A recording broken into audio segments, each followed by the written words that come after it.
মেয়ের বাবা মাকে বলছি, মেয়ে হয়েছে, খুব আদর যত্ন করে মানুষ করছো, তাই তো?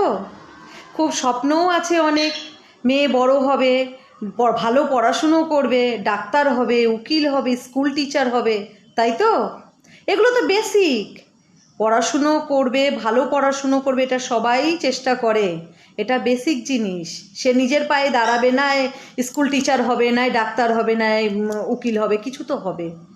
কিন্তু তার সঙ্গে মেয়েকে জুডো শেখাও, ক্যারাটে শেখাও, সেলফ ডিফেন্স শেখাও।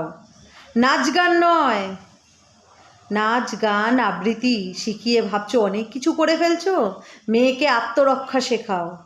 প্রত্যেক বাবা মায়ের উচিত মেয়েকে তার নিজের রক্ষা করতে শেখানো, তবে হবে উপযুক্ত বাবা মা। রাস্তাঘাটে না হিংস্র জীবজন্তু ঘুরে বেড়ায়, কখন হামলা করে পড়বে তার কোনো ঠিক নেই। তাই বাবা মা হয়ে যদি গর্ববোধ করতে চাও, তাহলে মেয়েকে সেলফ ডিফেন্স শেখাও। পড়াশুনো একটা বেসিক জিনিস, যেটা জীবনে করতেই হয়। তার সঙ্গে যদি নলেজ কিছু দিতে চাও, অনেক কষ্ট করে হলেও সেলফ ডিফেন্স শেখাও, ক্যারাটে শেখাও, জুডো শেখাও। মেয়েকে নিজের পায়ে দাঁড়াতে বলো, নিজের ক্ষমতায় লড়তে বলো, সেই শিক্ষা দাও। বাবা মায়ের কর্তব্য এটা। রাস্তা